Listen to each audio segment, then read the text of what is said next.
All right, let's do it. So, welcome to the show. Welcome to Skutch Radio.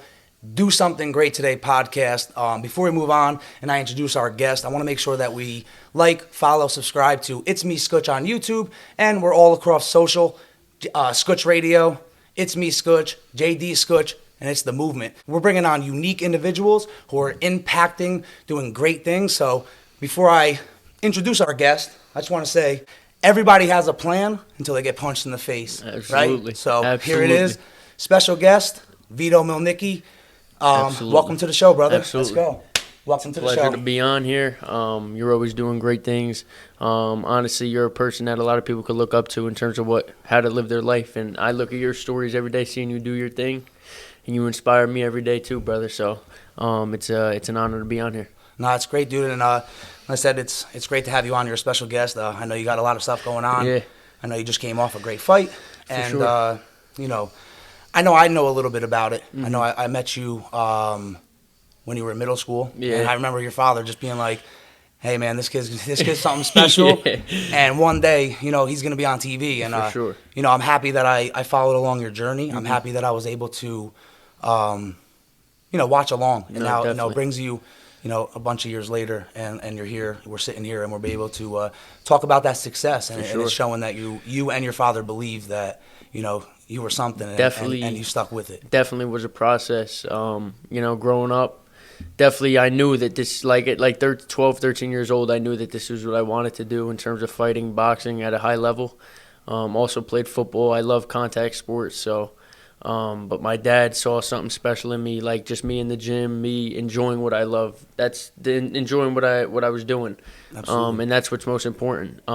It would be a lot of people would think that growing up, like he was forcing it on me, like to be a fighter, be a boxer. But my dad's a big reason why I'm where I'm at. You know what I mean? Yeah, absolutely. My mother and my father were the first people that believed in me in terms of doing what I love, and they're the reason why I do this, just to give them, a better life. Even though they tell me all the time, I have my 4 kids, I have everything I need, but I know I want to give them the world. So this is boxing that's my outlet in terms of reaching my goals and doing what I want to be able to do in life. That's great. I know how you started. I know, it was a passion for you. Mm-hmm. I know it was at a very young age. Most kids are not telling their parents that they don't want to play other sports. Hey, I want to box. Yeah. That's a pretty tough thing to do. Like, you're not just going out playing football, team sport. It's a very lonely sport, right?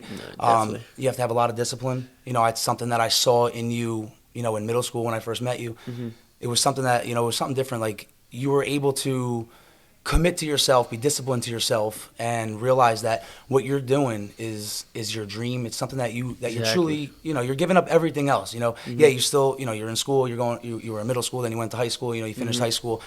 And, after that, before you graduated high school, you took that next step of like, what, I know I have something more, and I wanted to bring something more to my life, and to see that at a young age, that's discipline right there. That's not taught. Like, regardless of your father, Mm-hmm. Believing in you, your family believing in you, you being such a big role model for your brother, being at your last fight and watching, your brother walk in, watch your family walk in, man, that's something special, dude. Definitely. Like, it's something to, watch a professional fighter that's, that you hear on TV and Mm-hmm. stuff like that.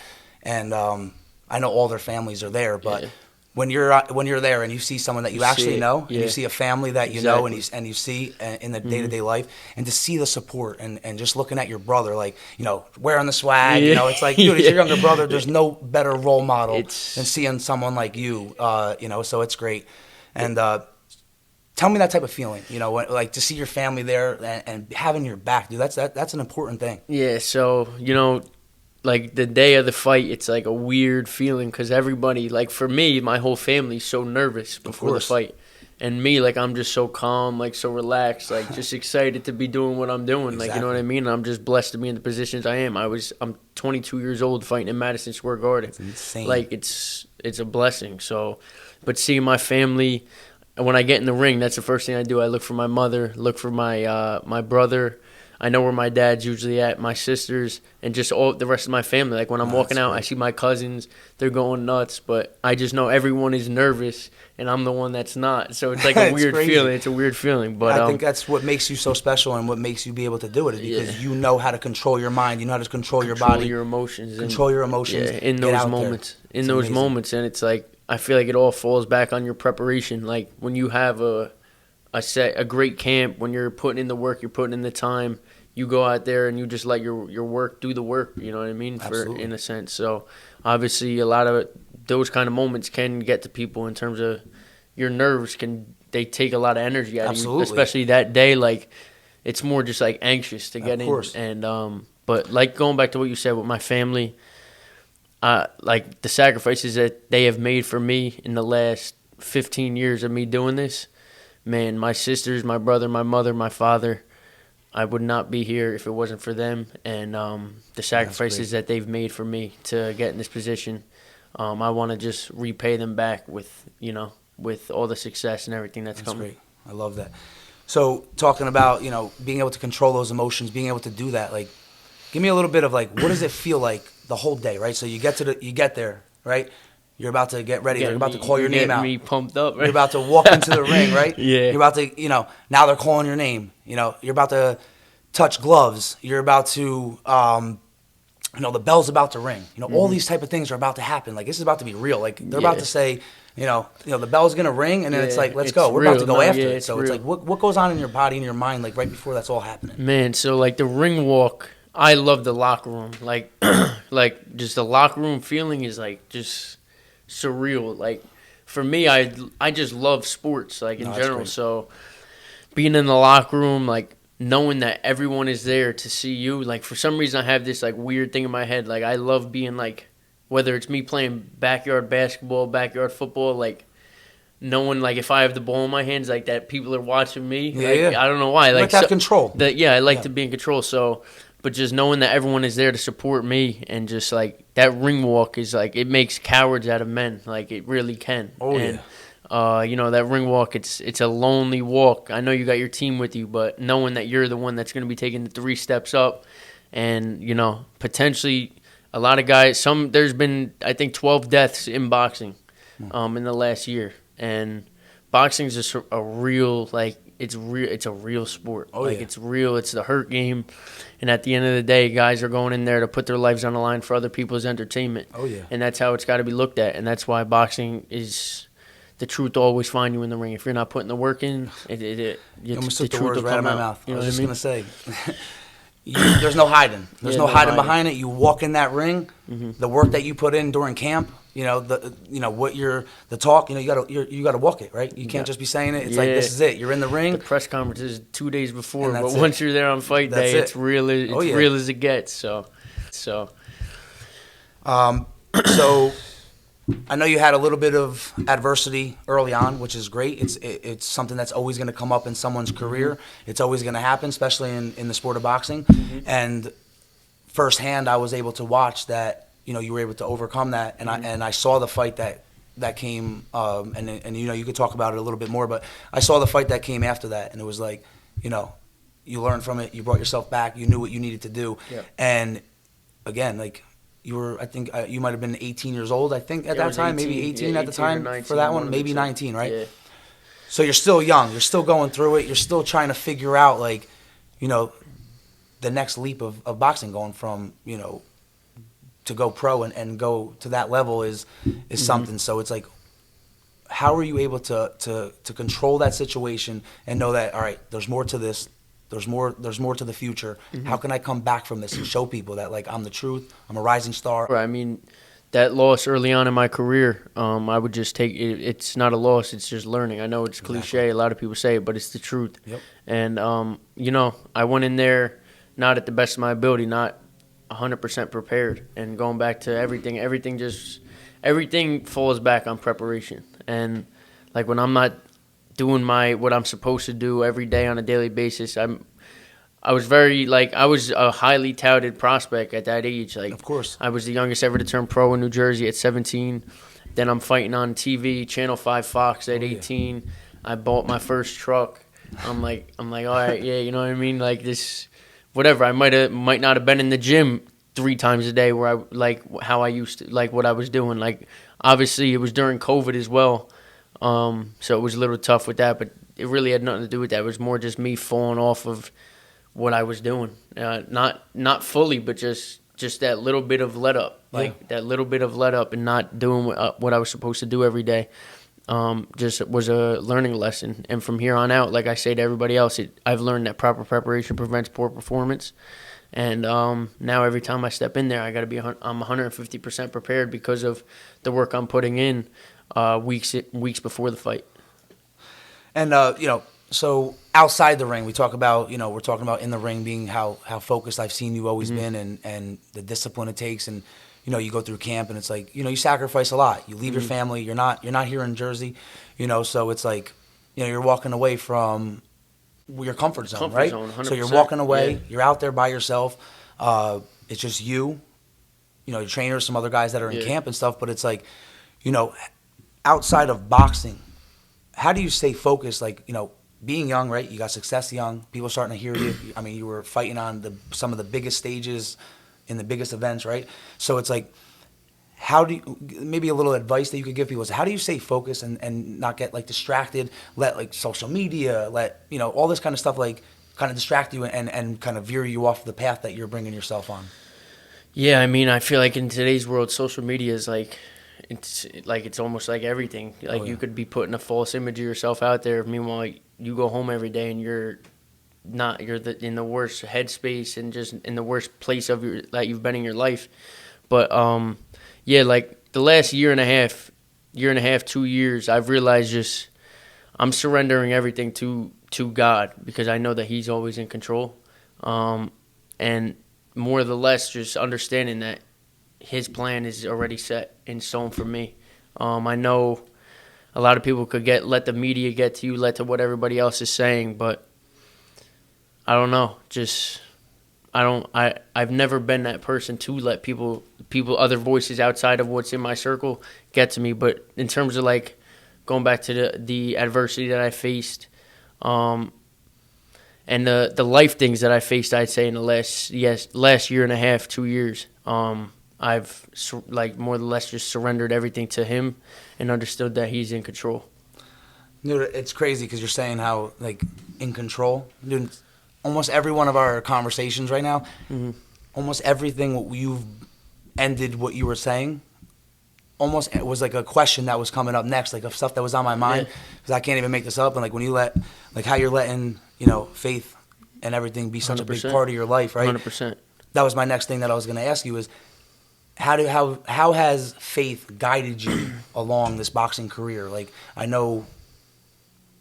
see it on social media. I know we talk about it. I know we've had some great conversations, and we've talked about how it's really made such a difference in our life, changed our mindsets, changed our purpose. How has this been such a big focus and a big part of your career? Yeah, the last year and a half, like I said, like I've gotten deeper in prayer. I read the book that you showed me. God's Purpose of Life. Yeah, God's Purpose of Life. I have daily purpose every day. And like I said, just it's simple as just understanding that my plan is already set, like, and He makes no mistakes. That's beautiful. And just allowing Him to be in control. And obviously I can control the controllables in terms of getting up every day, doing what I'm supposed to do, but in terms of my work and everything. But when it comes to results, it comes to my life plan, and He's in control. No, I love that, man. It's the truth. And I saw it in my own life. I'm like you. I've probably about a year and a half where I've chose to make it more a part of my life. Again, same thing.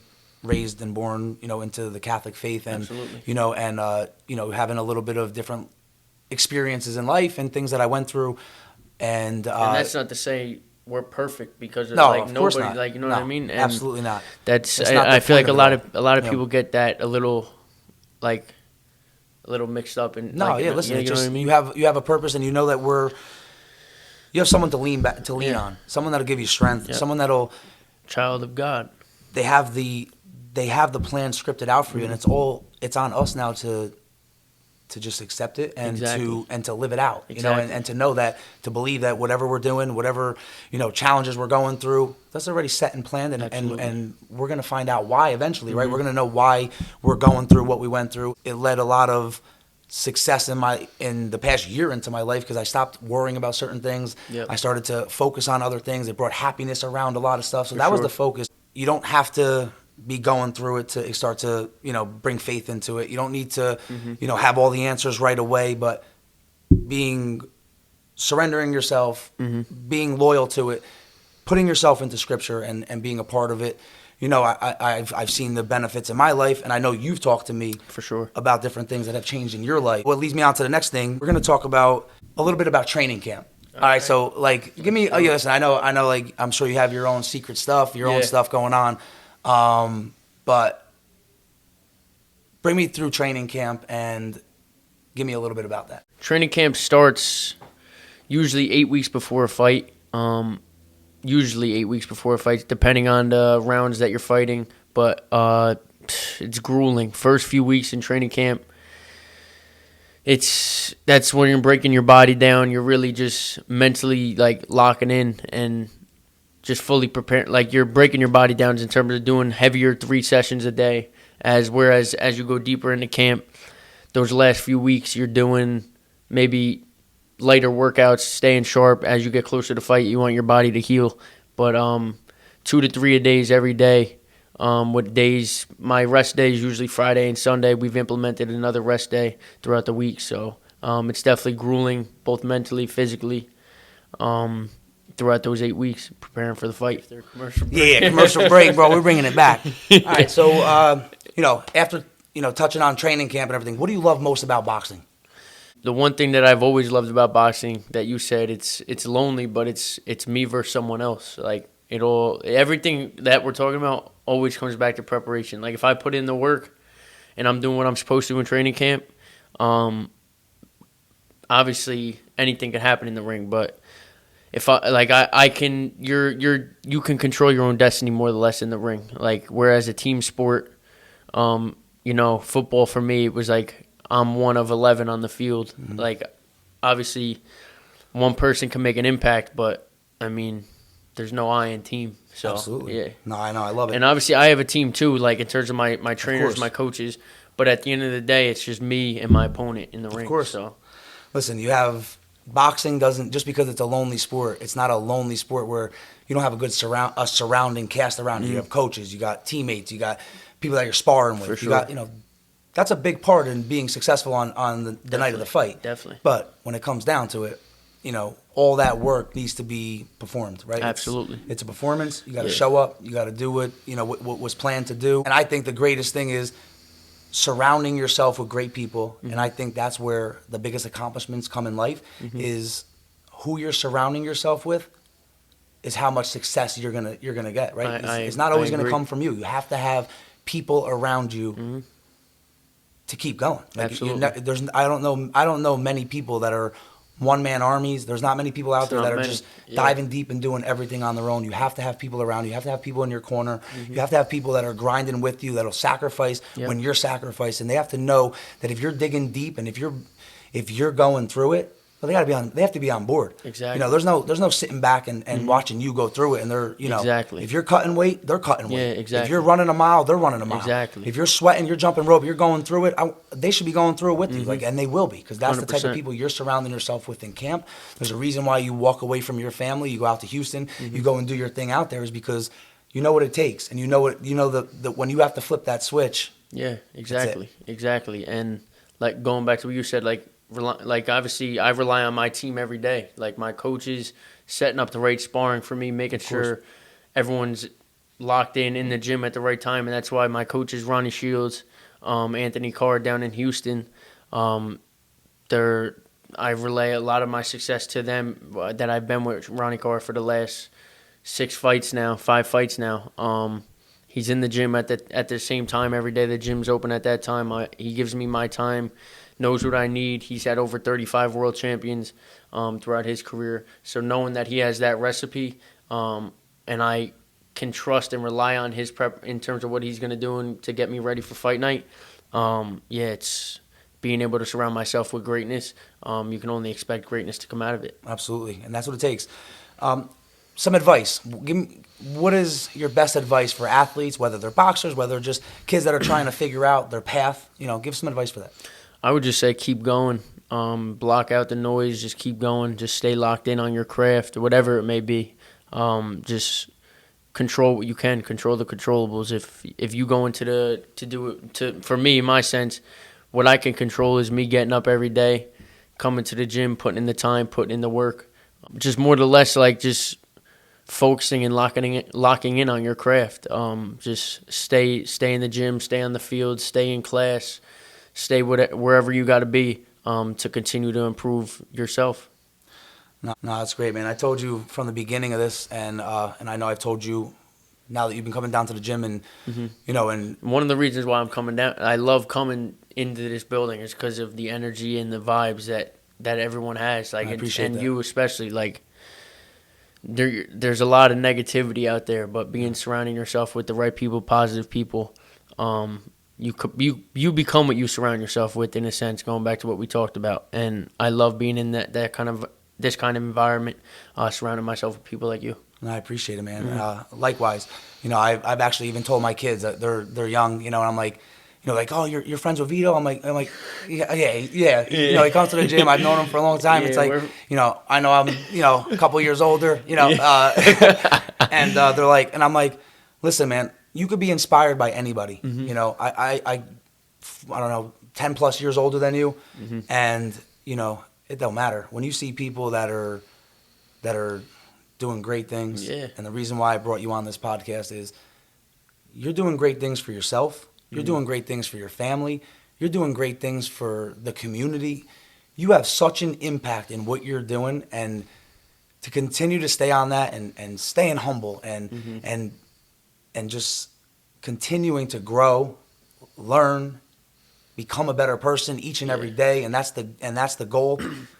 The more you do that and the more you continue to do that, I know that it's endless of like the amount of lives and the amount of people that you're going to inspire throughout your life.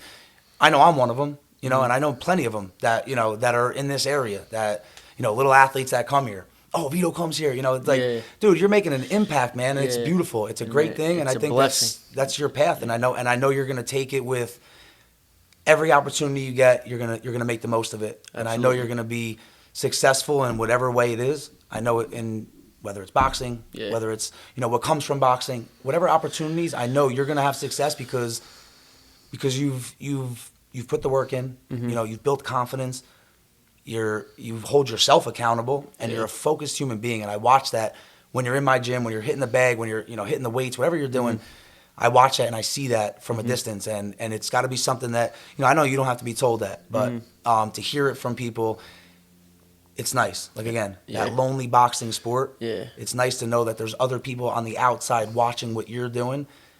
And, man, it's special. Yeah, and I mean, going back to what you're saying, I think, like, my mom has instilled that in me a lot. She, like, growing up, she always, I don't know, I guess everyone always, like, I've always wanted to be a professional athlete. So I always knew, like, whether it was going to be football or whether it was going to be boxing, I always, boxing from when I was 13, I knew that this is what I wanted to do. And my mom just always played this song for me. It's called "Humble and Kind," I think, by Tim McGraw, or so I think country singer, I forget, but just staying true to myself. She always told me just stay true to myself and just always stay humble and kind. And she got me a book, Humble and Kind. The song always plays it, Humble and Kind. So that also goes back to like my upbringing and just my parents, my sisters, and my brother, just how we were brought up. No, I love that, man. I watched it from like 5 or 6 years ago, 7 years ago now. First meeting your father and seeing that, he wants the best for you. He wants the best for your family, and and I hope to see the future of what you got going on. Absolutely. And I know you have some things lined up, and I know that you'll have some upcoming fights and stuff. I don't know if you want to share anything that you have coming up.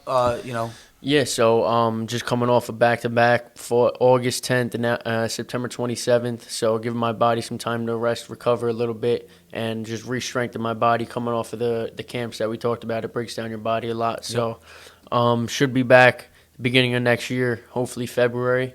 Hopefully the East Coast as well, but definitely will be televised. Can't really drop it all right now, but just definitely want to stay busy. I'm always going to stay in the gym, as you know, always going to stay ready. But yeah, so I appreciate everybody that supports me from the area, from around the world. It's truly a blessing to have you guys in my corner and to be following me, throughout my career and my journey. So, no, that's great, man. Dude, thank you so much for being on this. Absolutely. Like I said, I want to bring on some local people. Mm-hmm. Yes, you're a professional athlete. You went to my high school, West Essex High School, and to see success gets me excited. Definitely. I don't care if I know you, but it is a lot. Well, because a lot more special when I do know you. Yeah, it's great to see it. And I'm excited about it. Nothing like. There's always like more to it than just seeing like the success story. There's always a backstory and the work that's put in. Like nothing just happens just to happen. So, and you understand that with what you do too. So it's like, and successful people understand that great things don't come easy. You got to do the things that mediocre people really wouldn't want to do. You know what I mean? Listen, it takes hard work, man. Mm-hmm. And if it was that easy, and if everybody was doing it, everybody would have success. Everybody would be a professional athlete. Everybody would be, millionaires. Everyone, Mm-hmm. But, don't lose sight on journeys that will lead you to that too. Yeah. I know you were able to do this at a young age. Yeah. Most people's lives and careers, professional athletes, yes, they are on the younger end of success, as in like careers of an actual career. It might not be today. It might not happen when you're like me when it was 17 years old. Exactly. Obviously, like I put like. You still have a journey though. You're still going through a journey, even though you had early 1,000%. success. So you're still going through it. I'm just at the beginning. Like I tell everybody, I'm just at the beginning. Like this is just the beginning for me. Of course. But also like growing up, like for me, it was more. Like, I sacrificed time with my family, even at 7 years old, 8 years old. Christmas Day, my dad had me up. I was running after I'm opening gifts. He would, Listen, that's what it takes. And Thanksgiving, like, I'm away from my birthday. I'm in Canada at a tournament. Like, missing time, parties, doing the things that other people aren't doing. Sacrificing time with my family, which is most important for me. And... man, like it all paid off, and like I thank my mother and my father every day for making me do those things. Obviously, my mom was more, let him be a kid, let him do what he wants. But my dad, he saw where. Listen, your father had experience in boxing, and he's been around this, so he's not like he was just making this things up and he was chasing something. He knew there was a dream out there for you. He knew there was a realistic path for you. Mm-hmm. And you live in that from 7 years old to 22 years old, and to see where you are is. So my dad actually, he got into boxing when I started boxing. Oh, okay. My dad got into boxing when I started. He was wrestling. He was a high school wrestler, college wrestler, but he's like also understands I guess what it takes in anything, not just boxing, not just sports, whatever. You know what I mean. So. He understood what needed to be done and the road that I needed to take. And, I'm thankful for it every day. Well, that's great, man. Well, Vito, thanks for being on the show. Absolutely. Thanks for being here. I'm sure we're going to have some great things coming up in the future. Sure. And I'm looking forward to seeing what's coming up next in your upcoming fights. Before we close out, I just want to make sure that you guys check out It's Me, Skutch on YouTube. All right. Do Something Great Today podcast. Created to bring on great people, showing great things, whether they're making a difference in their own community or worldwide, it doesn't matter. Doing great things is just, to me, it's just something that is special to me. So anyone that comes on this show, I want to hear their story. I want to hear more about their story, and I want to be able to be able to relate to it. That gets me inspired. Mm-hmm. So before you guys leave, follow all social media across the board. And one last time, thank you, Vito. Thank you, having Joe. you. Appreciate you. Make sure you guys follow along his career, Vito Mielnicki Jr. Do something great today. Do something great today. Yes, sir.